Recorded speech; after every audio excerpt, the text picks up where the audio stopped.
Olá, tudo bem? Sou o professor Janote Pires e quero desejar a todos boas-vindas à disciplina de Formação Sociohistórica Brasileira. Nesta aula nós faremos uma revisão das unidades 1 e 3, que são justamente as unidades exigidas na prova global.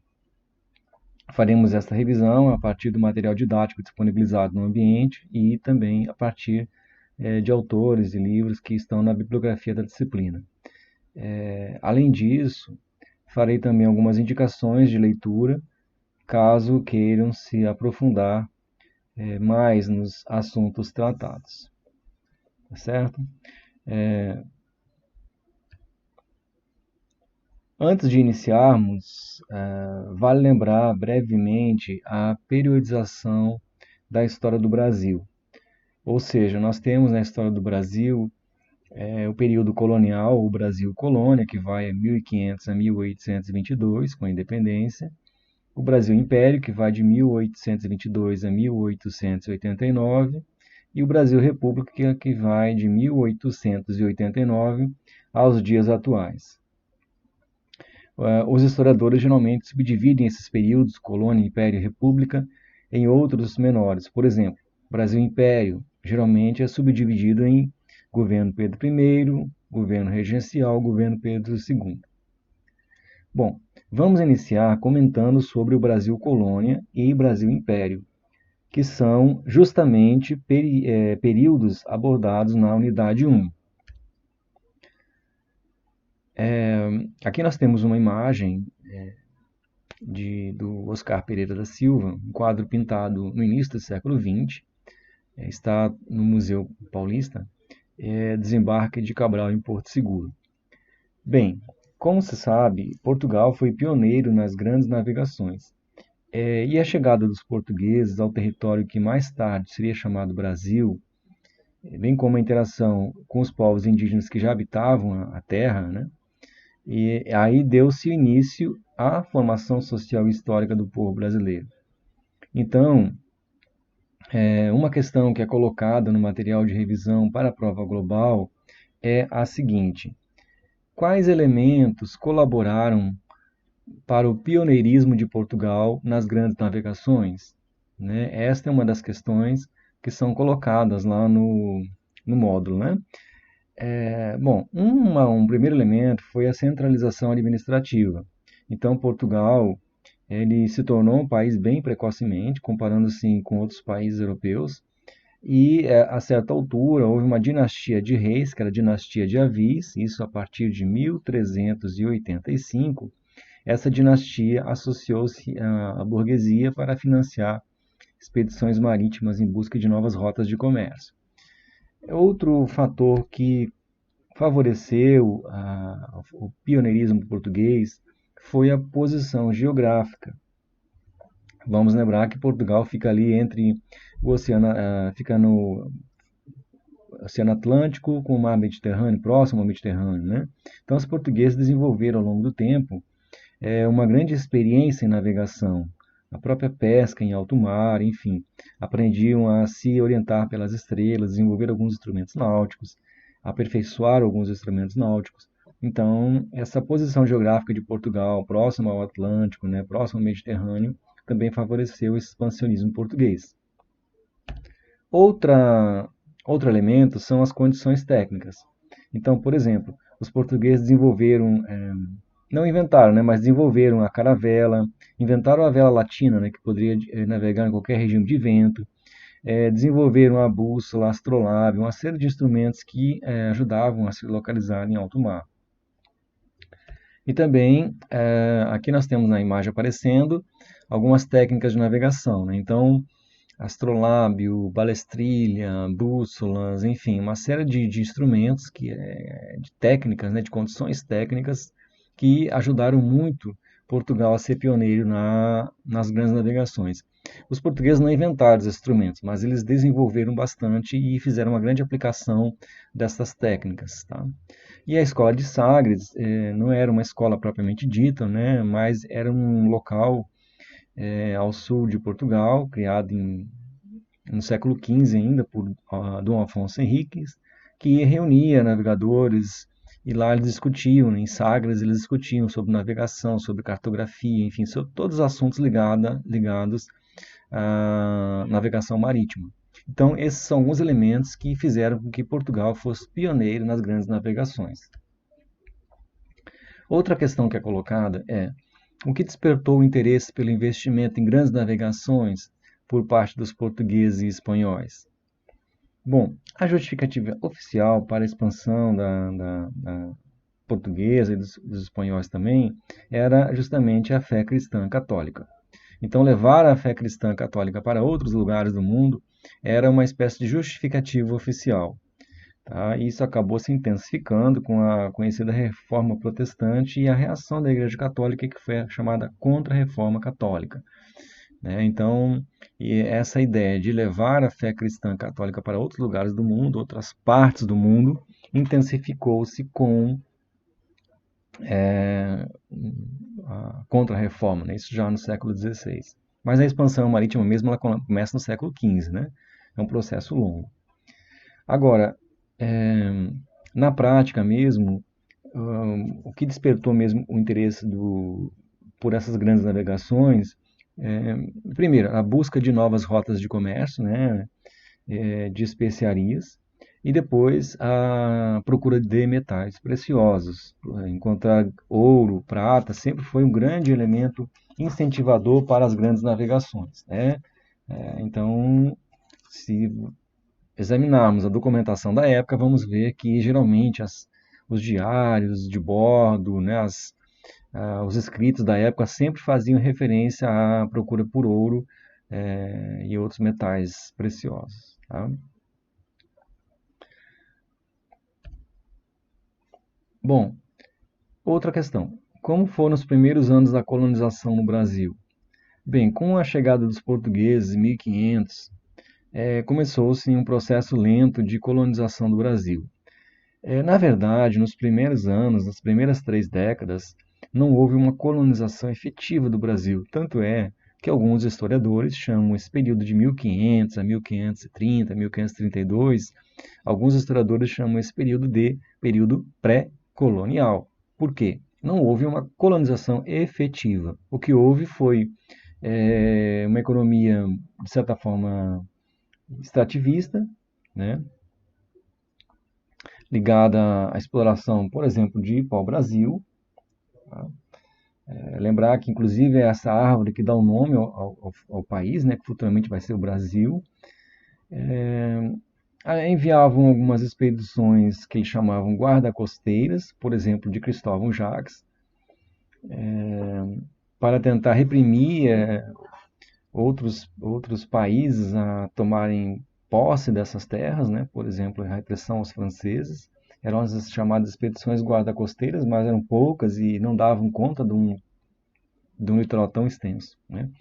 Até que chegamos em 1530 para 32, melhor dizendo, com a expedição do Martim Afonso de Souza. Então, essa expedição ela realmente marca o início da colonização. Por quê? Foi a expedição que se propôs a fundar os primeiros povoados. Por exemplo, a Ilha de São Vicente. Né? A Ilha de São Vicente, que hoje é a cidade de São Vicente, no litoral de São Paulo, foi fundada durante essa expedição. Né? Então, a expedição do Martim Afonso de Souza trouxe os primeiros colonos, as primeiras cabeças de gado, né? Também começou as primeiras experiências com o plantio de cana-de-açúcar. Então, a historiografia considera que essa expedição do Martim Afonso de Souza, ela marca o início da colonização do Brasil. Quando voltou a Portugal, o Afonso de Souza relatou a situação toda ao rei, então percebeu-se que para realmente colonizar essas terras era preciso uma outra estratégia. Então foram criadas as chamadas capitanias hereditárias, né?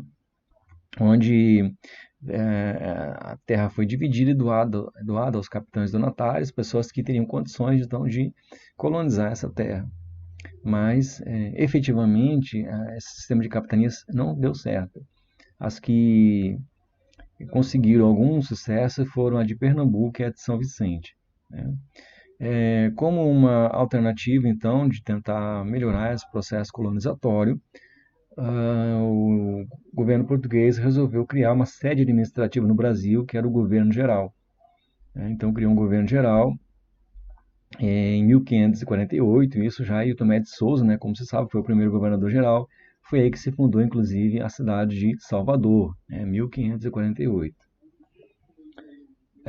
Nesse processo de colonização, outra questão que se coloca é quais as principais características da economia colonial brasileira? Bom, em boa parte da historiografia se refere a esse processo colonizatório brasileiro como um processo que foi muito marcado pelo Pacto Colonial, né? O Pacto Colonial. Então, o que seria esse Pacto Colonial? O Brasil, obviamente, foi submetido às leis e à organização administrativa portuguesa e também até a questão religiosa, né? Então, o Brasil era uma colônia de exploração, ou seja, nesse pacto colonial, o Brasil exportava para Portugal produtos agrícolas primários, né, e importava tudo o restante, manufaturas que na verdade não eram nem produzidas por Portugal, Portugal já trazia isso de outros lugares. Mas enfim, o fato é que o pacto colonial afirma uma relação em que uma relação comercial em que a metrópole, né, Portugal, explora a colônia, Brasil. Então a metrópole determinava o que a colônia deveria produzir e os produtos eram exportados exclusivamente para Portugal. Tudo tinha que passar por Portugal. Em relação à estrutura como um todo da economia, a nossa economia colonial ela se baseou muito na monocultura, no latifúndio e na escravidão. Então, predominou durante boa parte do período colonial uma monocultura de exportação, principalmente o açúcar, grandes propriedades de terras, né, chamados latifúndios, então havia um número pequeno de proprietários e com grandes propriedades. E o trabalho escravo de origem africana, então as pessoas eram obrigadas a vir da África como escravas, né, capturadas na África e trazidas para o Brasil à força, né, obviamente, como escravas. Né. Então foram milhões de pessoas trazidas da África para o Brasil ao longo de 300 anos de colonização. Então, esse tipo de economia, monocultura de exportação, latifúndio, escravidão, ele predominou no Brasil durante muito tempo. Existe um autor que defendeu muito essa ideia, que é justamente o Caio Prado Júnior. Aí aparece no slide, né, que aparece uma edição antiga desse livro, que é a Formação do Brasil Colônia, Formação do Brasil Contemporâneo, Colônia. Né? Esse livro foi publicado ainda na década de 1940 e o autor, o Caio Prado Júnior, que é um autor que pesquisa economia, pesquisou muito economia, defende, ou seja, a colonização brasileira foi baseada, predominou a monocultura, o latifúndio, a escravidão. Né? É claro que isso aí é uma forma um pouco simplificada de abordar a questão. Você tem outros tipos de práticas econômicas, né? Mas em tese predominou esse tipo de economia. Para quem quiser se aprofundar no assunto, pode então ler até uma edição mais atualizada do livro do Caio Prado Júnior, Formação do Brasil Contemporâneo, Colônia. Outro aspecto a se destacar dentro desse período colonial é que o Brasil ele sofreu tentativa de colonização por parte de outros países, além de Portugal. É o caso, por exemplo, dos holandeses. Né? Então, o que aconteceu? Entre 1580 e 1640, Portugal e Espanha eles foram governados por o mesmo rei. Era chamada União Ibérica. Né? Lembrar que Portugal e Espanha ficam justamente na Península Ibérica. Daí, União Ibérica, entre Portugal e Espanha. Devido a um problema de sucessão no trono português, quem acabou assumindo foi o Filipe II, que era o rei espanhol. Só que o Filipe II não aceitou a independência de territórios que ficavam ali no norte da Europa e que eram domínio espanhol, ficaram independentes. Então, o Filipe II não aceitou e acabou promovendo o embargo espanhol ao comércio com a Holanda, né? E proibiu então o comércio dos holandeses com as colônias portuguesas, né? E esses holandeses, no caso, tinham muitos negócios no Brasil e resolveram então invadir a colônia portuguesa por meio da chamada Companhia das Índias Orientais. Primeiro, os holandeses invadiram a Bahia e depois, isso foi em 1624, eles ficaram um ano, depois foram expulsos, e uma segunda tentativa, a invasão foi por Pernambuco, né, em 1630, e dali eles se espalharam, né, por boa parte do que hoje é o Nordeste, inclusive chegando até o Ceará e próximo ali aonde é hoje o Maranhão, né? Então, o mapa mostra essa região aproximada aí da ocupação holandesa no século XVII, né? Um governo que se destacou quando os holandeses estiveram no Brasil foi o governo do Maurício de Nassau, né? Ele procurou reativar a economia, né? Concedendo crédito aos senhores de engenho para que eles reaparelhassem os engenhos e comprassem também escravos. O Nassau promoveu também a tolerância religiosa, porque originalmente a população católica, mas os holandeses são protestantes, então ele promoveu a tolerância religiosa entre católicos, protestantes e também judeus. Muitos judeus vieram para essa região na época a fim de negociar, né? Então houve essa tolerância religiosa entre católicos, protestantes e judeus. Inclusive a primeira sinagoga das Américas foi construída nesse período, né, em 1637, e ela hoje é uma espécie de museu lá no Recife, na Rua do Bom Jesus, no chamado Recife Antigo.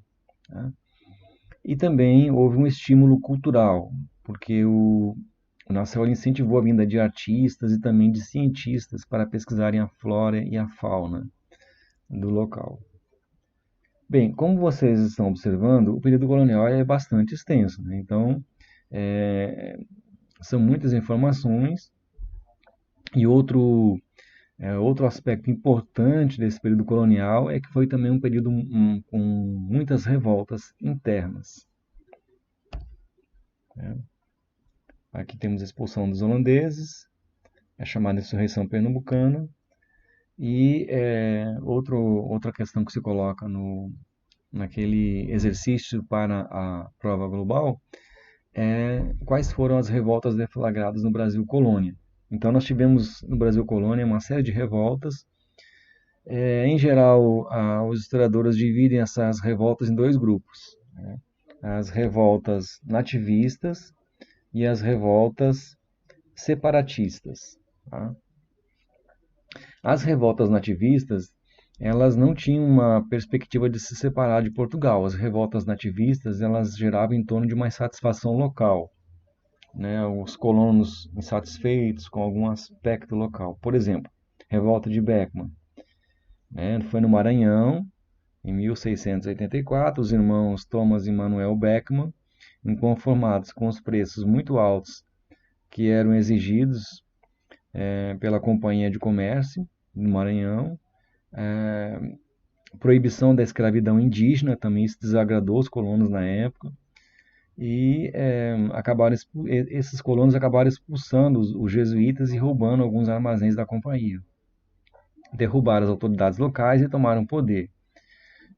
Mas eles não queriam a separação, eles queriam apenas solução para esses problemas locais. Resultado, a revolta foi violentamente reprimida pelos portugueses e os seus líderes foram punidos com enforcamento e exílio.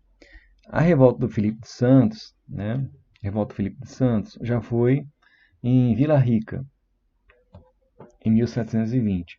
Então, aqui também, por que é uma revolta nativista? Porque essa revolta liderada pelo Filipe dos Santos era uma revolta contra o excesso de impostos. Na época, o governo português instituiu o chamado quinto, né, cobrar 20% sobre o ouro arrecadado. Então, as pessoas tinham que levar o ouro para a casa de fundição e quintar o ouro, ou seja, tirar o quinto, 20%. Né? E aí o Filipe dos Santos ele lidera uma revolta contra essa arrecadação destinada pela metrópole. Tá? Então, mais uma vez, os revoltosos foram duramente reprimidos. As tropas portuguesas prenderam várias pessoas ligadas a essa revolta e o Felipe dos Santos foi condenado à morte por é, enforcamento e esquartejamento. O outro grupo de revolta são as separatistas. Separatistas, por exemplo, a Inconfidência Mineira e a Conjuração Baiana. A Inconfidência Mineira, provavelmente uma das mais conhecidas, foi na região ali próxima em Minas Gerais, em 1789. Então, qual era aqui o propósito? Já era uma independência, realmente, era a separação da região em relação a Portugal. Então, essa revolta ela contou com a participação de intelectuais, de proprietários rurais, de alguns padres e alguns militares. E a ideia era fazer uma revolta para promover a independência da região ali de Minas Gerais e proclamar uma república. Um dos principais líderes foi o José Joaquim da Silva Xavier, que aparece aí nesse quadro, nessa imagem. Então, o José Joaquim da Silva Xavier, mais conhecido como Tiradentes, foi um dos líderes dessa revolta e ele acabou sendo preso também, condenado ao enforcamento. E naquela época, após o enforcamento, era comum esquartejar o corpo da pessoa e colocar exposto, né, para fins de exemplo. E outra revolta separatista foi, voltando aqui, a revolta foi a Conjuração Baiana. A Conjuração Baiana. A Conjuração Baiana, ela também ficou conhecida como Revolta dos Alfaiates, porque dela participaram muitas pessoas do povo, né? Inclusive alfaiates. Participaram também soldados, ex-escravos, enfim, segmentos humildes da população. Também queria proclamar uma república, né? E estabelecer a liberdade de comércio, igualdade jurídica. E uma questão importante que foi colocada de forma bem definida na Conjuração Baiana é que eles queriam também acabar com a escravidão. Esse foi um ponto importante, fim da escravidão. E também queriam também a liberdade religiosa. Só que antes mesmo que fosse deflagrada essa conjuração, ela foi denunciada e os líderes foram presos e punidos. Então, embora o Brasil tenha tido essas revoltas, até mesmo separatistas, elas não tiveram sucesso. Como se sabe, a independência do Brasil ela só aconteceu mesmo em 7 de setembro de 1822.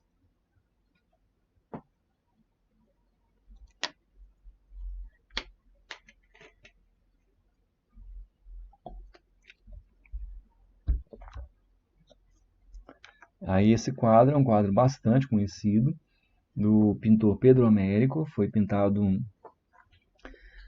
já mais no final do século XIX, né? Portanto, muitos anos após a independência, é o chamado Grito do Ipiranga. Bom, com a independência do Brasil, iniciou-se o governo do Pedro I, né? E uma questão que se coloca aí justamente nesse material de revisão para a prova é quais as principais medidas tomadas por Pedro I ao assumir o Império Brasileiro. Um destaque que nós podemos fazer é justamente a Constituição de 1824. Então, o Brasil era independente, precisava de uma Constituição.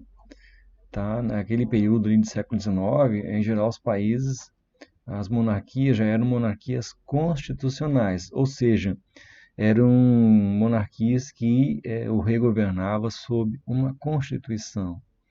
Foi o caso do Brasil, foi feita essa Constituição de 1824, mas é uma Constituição outorgada, ou seja, ela foi imposta pelo governante.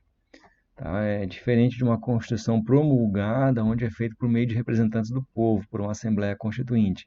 No caso dessa Constituição, até foi convocada uma Assembleia, foi feita uma proposta de Constituição, que ficou até conhecida como Constituição da Mandioca, porque tinha como uma das referências para o voto o preço da farinha de mandioca, né?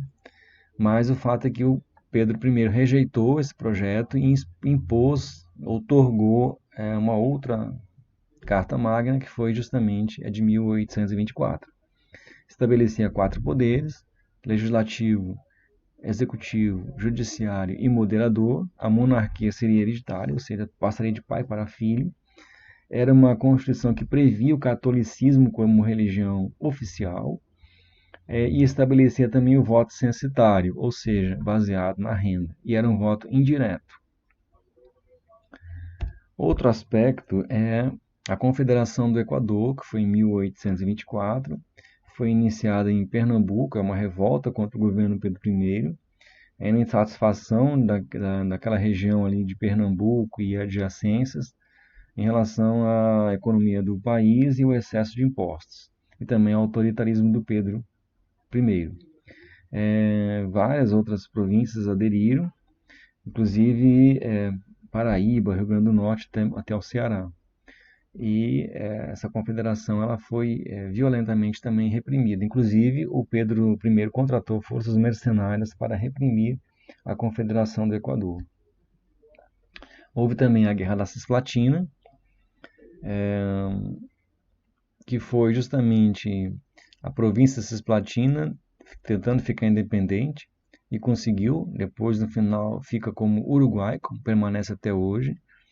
Mas esse conflito entre o Brasil e a Cisplatina acabou não apenas provocando a morte de muitos soldados, mas também o maior endividamento ainda do país. E, de fato, acabou aumentando a impopularidade do Pedro I.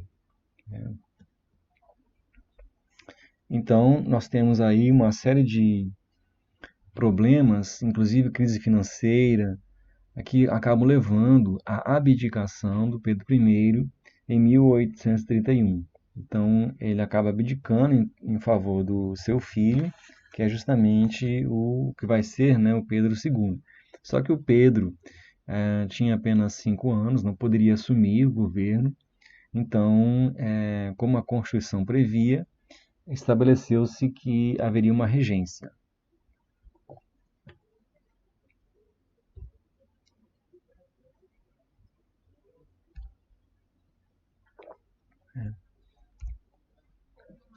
Bom, nesse período regencial que vai de 1831 a 1840, houve também muitas revoltas e o Brasil correu o risco de se fracionar. Lá no material didático disponível no ambiente virtual, vocês poderão aprofundar mais essa leitura, mas lá vocês poderão perceber que foram várias as revoltas regenciais. Por exemplo, a cabanagem no Pará, a Balaiada no Maranhão, a revolta dos malês em Salvador, e também a Guerra dos Farrapos no Rio Grande do Sul, que inclusive chegou a separar o Rio Grande do Sul do Império Brasileiro. Por 10 anos o Rio Grande do Sul foi uma república. Então a Guerra dos Farrapos, por exemplo, foi de 1835 até 1845, quando então o Rio Grande do Sul voltou a fazer parte do Brasil. Então o período regencial é muito marcado por essas revoltas regenciais. E para tentar pacificar o país, foi promovido o chamado golpe da maioridade, né? E onde eles anteciparam a maioridade do Pedro II. Pedro II tinha 15 anos e eles anteciparam a maioridade do Pedro para que pudesse assumir o governo do Brasil com Pedro II. Então, Pedro II assumiu em 1840 e governou até 1889, quando houve a queda da monarquia no Brasil. Bom, o governo Pedro II, ou também Segundo Império, né, também chamado de Segundo Império, ele foi marcado, obviamente, por uma série de fatos importantes. Mas vamos nos deter em um deles, que é o abolicionismo.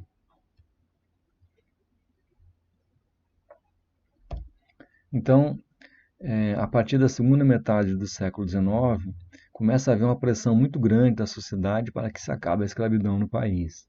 Um destaque é a Lei Eusébio de Queiroz, que determinou o fim do tráfico negreiro da África para o Brasil. Então, foi uma lei importante porque cortou esta legalidade, vamos dizer assim, de importar escravos da África.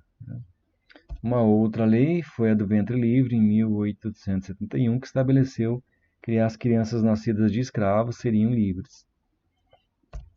Houve também a lei dos sexagenários, na verdade é 1885, aí, né, que libertava os escravos com maior de 65 anos, e a Lei Áurea de 1888, que aboliu a escravidão definitivamente, foi assinada pela Princesa Isabel. Bom, como se sabe, em 15 de novembro de 1889 foi proclamada a República no Brasil, ou seja, mudou a forma de governo.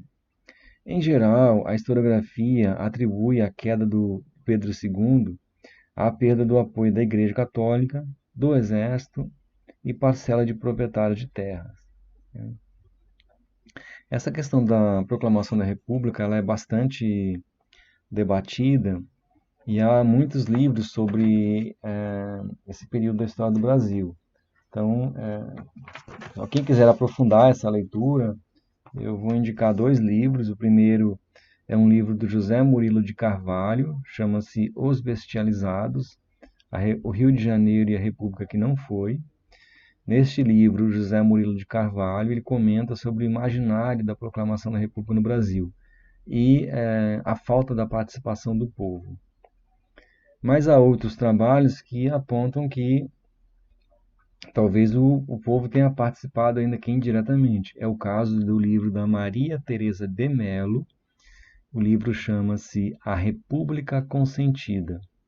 Então, é por meio de documentos da época, incluindo a imprensa escrita e ilustrada, né, por meio de imagens, que a autora argumenta que, de certa forma, houve sim a participação do povo. Porque se o povo não foi às ruas pela República, também não foi para impedir a queda da monarquia. Então, foi uma República consentida, justamente o nome do livro. Tá? Bom, o fato é que a República ela vai ter, a partir de 1889, vários períodos. A unidade 3 ela vai abordar mais um período que é o chamado da República Populista. Mas, antes desse período, nós tivemos, por exemplo, a Primeira República, ou República Velha, que foi de 1889 a 1930. Depois houve a Era Vargas, que foi de 1930 a 1945. E aí depois é que vem essa unidade 3, aí está abordando isso, a República Populista. Tá certo?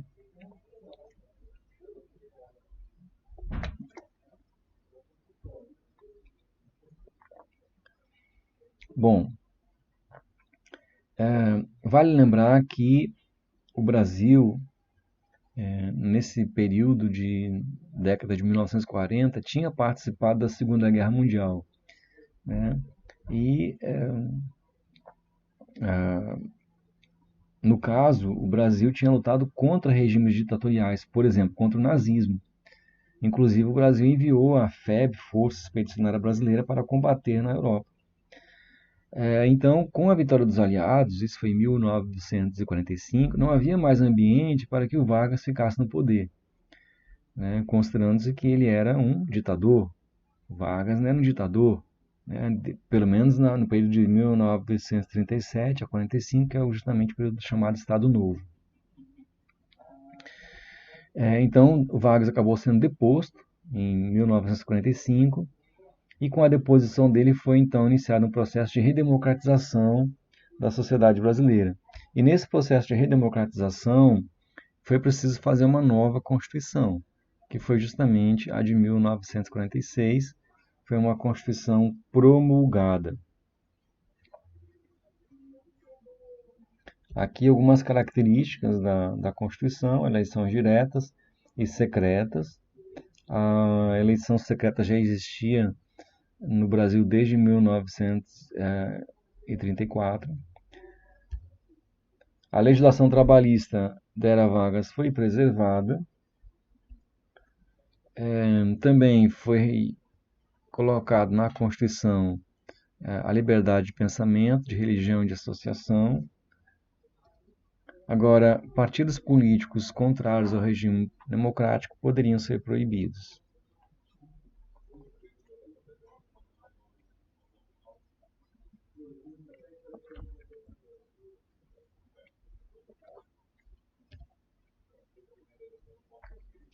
Bom, um aspecto a se destacar nesse período da República Populista é que os partidos eles passaram a ter caráter nacional. Até então, os partidos que existiam, eles tinham um caráter mais regional. Por exemplo, Partido Republicano Paulista, Partido Republicano Rio-Grandense e assim por diante. Então, a partir da chamada República Populista, os partidos eles passam a ter um caráter nacional, né? Então, isso rompeu com aquela tradição regionalista da política partidária brasileira. Então, alguns exemplos de partidos. A UDN defendia mais o liberalismo, fazia oposição ao populismo, tinha como lema uma frase do Thomas Jefferson, que é: o preço da liberdade é a eterna vigilância. E o símbolo da UDN era uma tocha acesa. Então, o Brasil passa a ter partidos de caráter nacional. Por exemplo, o PSD, que tinha uma ligação maior com os centros urbanos, né? Lembrando que esse período o Brasil está se urbanizando. Você tem, por exemplo, nós temos, por exemplo, políticos como Juscelino Kubitschek e Tancredo Neves fazendo parte desse partido, né? Outro partido é o PTB. Esse foi criado por Vargas, e se apoiava muito nesse mito que foi construído sobre o Vargas, que era o pai dos pobres, né? Então era muito ligado a sindicatos, eleitores provenientes da classe operária, né? Enfim, defendia um nacionalismo econômico e um Estado interventor, um Estado que que intervisse bastante na economia. E o PCB, o Partido Comunista, é outro exemplo, ligado mais. Tinha uma influência maior em São Paulo, Rio de Janeiro, um destaque ao Caio Prado Júnior. Havia alguns intelectuais também, alguns artistas que se ligavam a esse partido.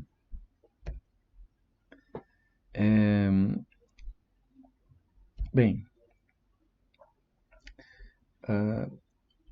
já indo mais para o final do módulo, uma questão aí que é colocada é as principais iniciativas, né, tomadas em cada um desses governos. Por exemplo, o governo de Eurico Dutra foi muito marcado pela Guerra Fria, né?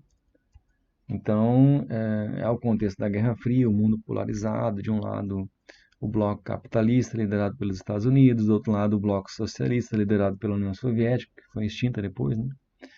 E a ideia do Dutra era criar um plano chamado SALT, que era um plano que, na verdade, SALT é uma sigla, né? É uma sigla que significa saúde, alimentação, transporte e energia, né? Mas que na prática não se efetivou, né? O que se pode destacar foi a pavimentação da rodovia Rio-São Paulo, uma importantíssima rodovia, e a instalação da Companhia Hidrelétrica do São Francisco. Mas, em geral, esse plano do Eurico Dutra não deu certo. No governo seguinte, já tivemos aí a volta do Getúlio Vargas. Getúlio Vargas voltou a governar o Brasil, né, a partir de 1951. E o governo Vargas é muito marcado pelo nacionalismo econômico, né? Ou seja, o Estado como interventor da economia, o Estado como o grande gerente da economia. E nesse contexto, eles então criam grandes empresas nacionais, por exemplo, empresas ligadas ao petróleo, Petrobras, a energia, Eletrobras. E também o governo do Vargas é muito marcado pela retomada da política trabalhista, ou seja, Vargas, desde o seu primeiro governo, que era Vargas, né, que foi de 1930 a 1945, sempre se apoiou muito nas classes trabalhadoras urbanas, inclusive fazendo uma legislação trabalhista. E quando ele volta ao governo, em 1951, ele retoma esse ideário, essa política trabalhista, né? Mas o Brasil estava numa crise, com aumento de inflação, problemas econômicos, falta de recursos, e o Vargas ele tenta se apoiar nos trabalhadores para ter suporte político. E ele nomeia um ministro do Trabalho, que é o João Goulart, que acabou enfrentando uma série de greves, enfim, mas por outro lado acabou concedendo um reajuste de 100% do salário mínimo, né? Então, o Vargas ele começa a sofrer muitas oposições políticas. Um dos principais opositores era o Carlos Lacerda, um jornalista bastante conhecido e é um exemplo de um crítico do nacionalismo varguista, né? Então, isso acaba fazendo com que essa crítica, né, de boa parte da elite brasileira, fazendo com que o Vargas ele perca muito o apoio. E um fato que acabou implicando muito em como as histórias acontecem é que o Lacerda, que fazia muitas críticas ao Vargas, sofreu um atentado. E nesse atentado, inclusive morreu uma pessoa, né, era um major da aeronáutica, morreu. Nesse atentado, após investigarem esse atentado, se descobriu que quem tinha sido mentor do crime era o Gregório Fortunato. Quem era essa pessoa? Era o chefe da guarda pessoal do Vargas. Então, começou a pairar uma suspeita que Vargas que estava por trás desta tentativa de assassinato. E isso juntado com problemas econômicos, crise econômica,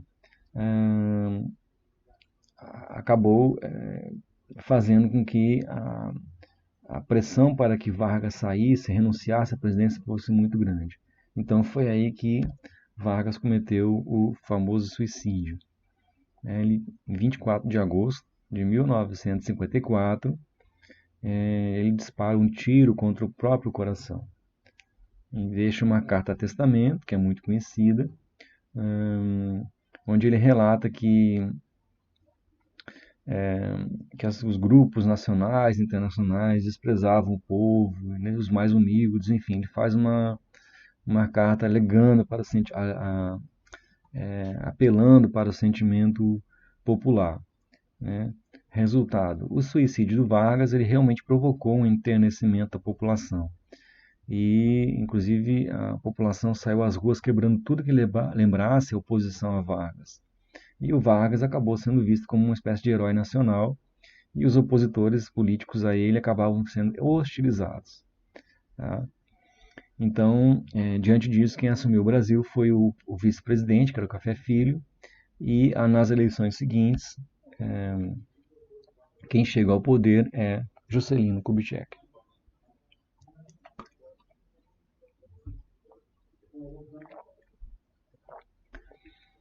Juscelino Kubitschek ele é conhecido como desenvolvimentista. Tanto é que a campanha dele tinha um slogan que era 50 anos em 5. A ideia do Kubitschek era o desenvolvimentismo, né? A partir, por exemplo, de setores como a infraestrutura, de rodovias, hidrelétricas, aeroportos, desenvolver o país, né? Uma das iniciativas dele foi justamente a construção de uma nova capital, que era a Brasília, né? Lembrar que até essa época a capital do Brasil era o Rio de Janeiro.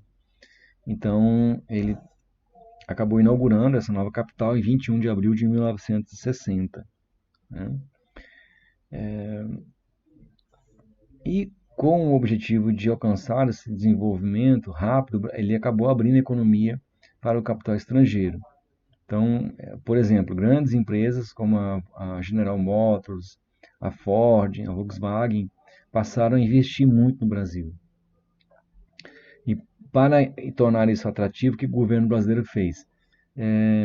Adotou uma taxa cambial favorável e facilitou a remessa de lucros para o exterior, né? Então, realmente, o Brasil ele conseguiu se desenvolver, mas aumentou muito a sua dívida externa, porque foi preciso fazer empréstimos.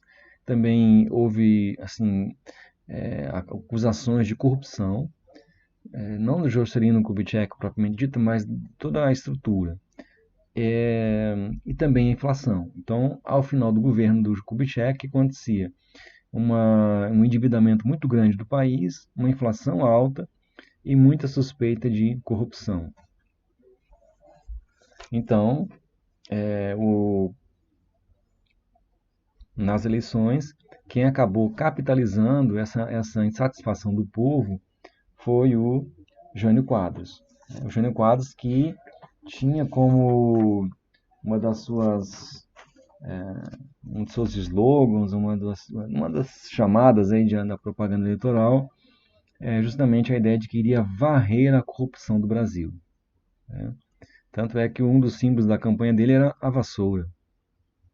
Então, o Jânio Quadros, ele acaba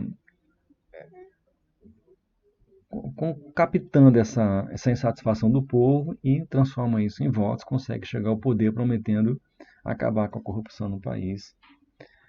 Mas no aspecto econômico, ele não conseguiu aplicar o que se propôs, não conseguiu, por exemplo, diminuir a dívida externa nem controlar a inflação, e no campo político ele acabou governando de forma muito dúbia para o período que era o período da Guerra Fria.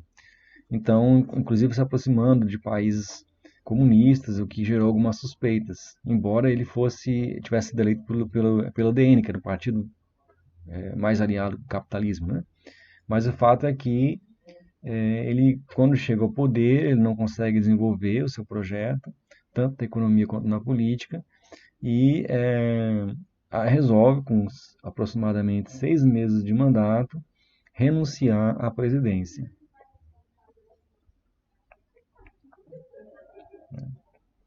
Então, talvez com esse fato ele imaginasse que seria reconduzido ao cargo por meio do apoio popular, mas isso não aconteceu.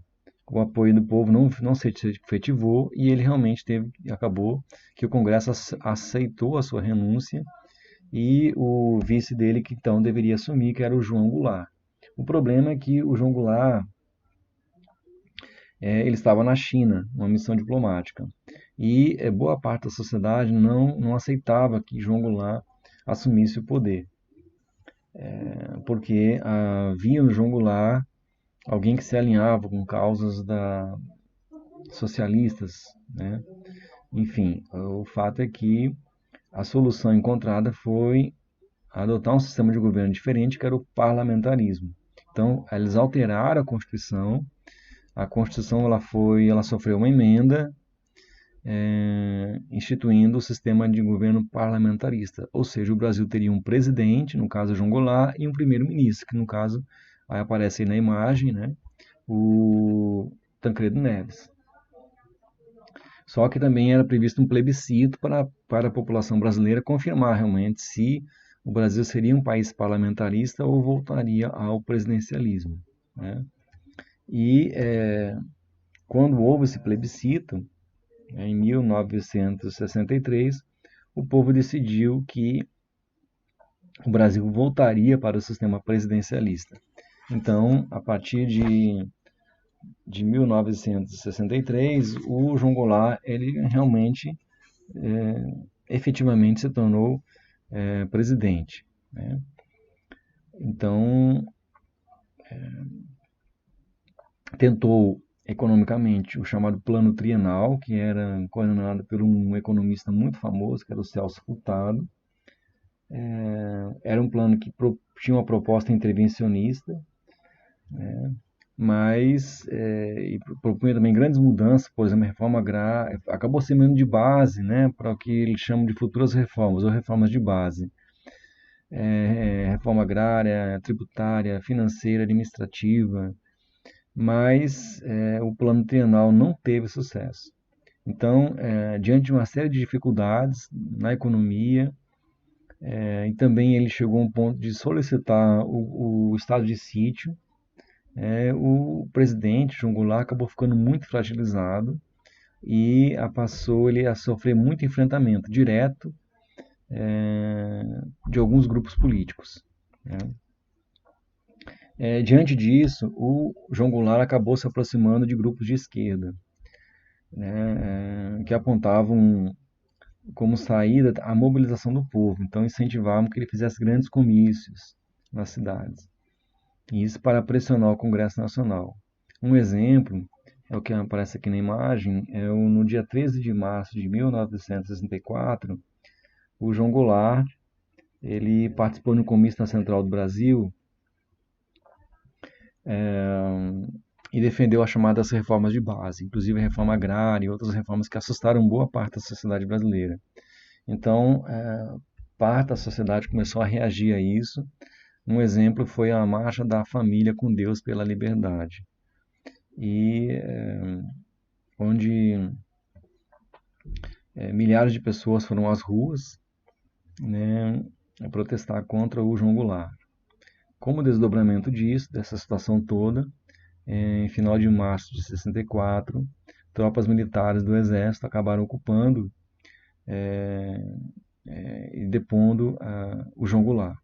E ele então saiu de Brasília e partiu para o Rio Grande do Sul, e de lá ele acabou decidindo se exilar no Uruguai, né, para evitar possivelmente uma guerra civil. E com a queda do João Goulart, o presidente da Câmara dos Deputados acabou assumindo interinamente a presidência, e depois acabou se estabelecendo que os militares assumiriam a condução do país. Então a intervenção militar ela se denominava de cunho democrático e contrária às ameaças comunistas. Então isso foi já em 1964, aí começava uma nova fase da formação histórica e social do Brasil, que é o regime militar. Mas isso aí já é assunto para outra unidade, e é outra história. Bom,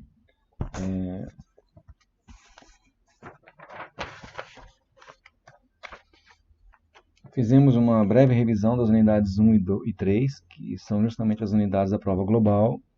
Conversamos um pouco sobre o período colonial e monárquico brasileiro e também sobre a República Populista, né, o período republicano. Eu quero sugerir que vocês leiam os módulos que estão disponibilizados no ambiente virtual. Obviamente, as unidades 1 e 3, que são as da prova global. Aqui está a nossa bibliografia, que é a partir do plano de ensino e do material didático disponibilizado no ambiente virtual. Enfim, eu quero agradecer a participação de vocês e desejar bons estudos e boa sorte na avaliação. Qualquer dúvida ou sugestão, estamos à disposição. Grande abraço e até a próxima.